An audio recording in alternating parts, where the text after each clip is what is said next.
Welcome, jesters. I thought we already talked about this. So, Zorhan Mamdani again. I guess this might be a little bit of decoding these types, but when people like Zorhan and the rest of the leftist builder crowd say they want to make it easier to build housing, affordable housing, whatever, what they really mean is they want to make it easier to build the housing that they want, right? The type of housing that they think people should want. The type of housing that they want people to live in. Not what people actually want to live in, not what people would want to rent, not what landlords want to provide, not what landlords and tenants want to mutually agree to exchange, money and services for. They want to make it easier to build the type of housing that they want. Yes, this is typical typical centralized authoritarian control. Nothing more than that. So for all the talk of, wanting to build more housing, especially in New York, wait and see what happens.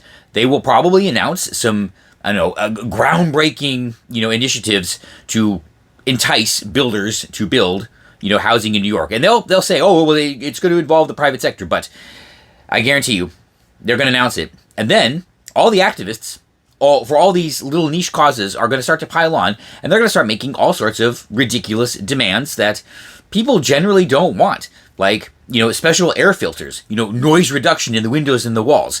It has to be, of course, transit-oriented, which means it's connected to or nearby a bus route or a subway or the new, BRT or something like that.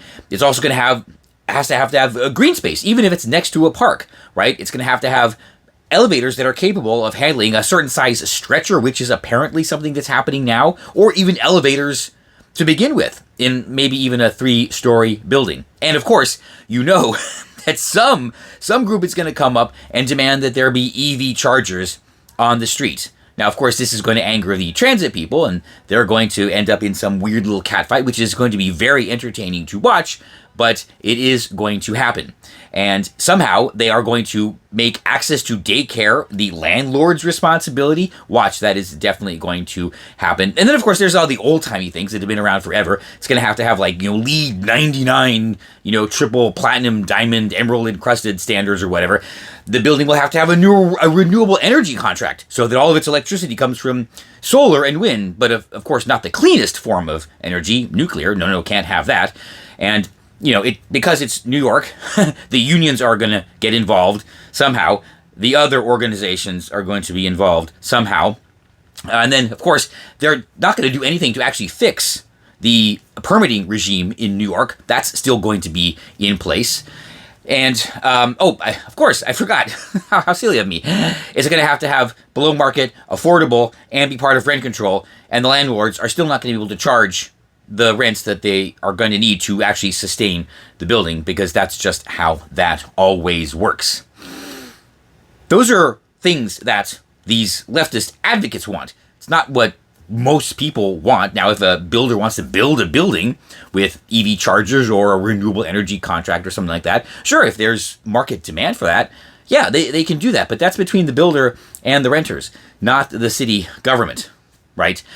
When you say, or if you want to encourage building, that's Houston, that's Texas, that's Florida. That's how you encourage building, by just getting out of the way and letting builders build housing that people are willing to buy or rent. It really is that simple. Not the New York or California model. I just heard about California, yes. A case in California where the the voters in San Diego County voted twice to allow some massive development. It was going to be walkable and transit-oriented and blah, blah, blah, blah, blah. The citizens voted twice to allow this. Apparently it involved a height exemption or something like that. It is on its 3rd round of court proceedings because of CEQA. Yes, even the voters in California cannot get something approved when they vote for it twice. Yeah, welcome to California. Same thing is going to happen in New York. And I find it actually kind of hysterical that a new transit line in Queens, I think, is being thwarted by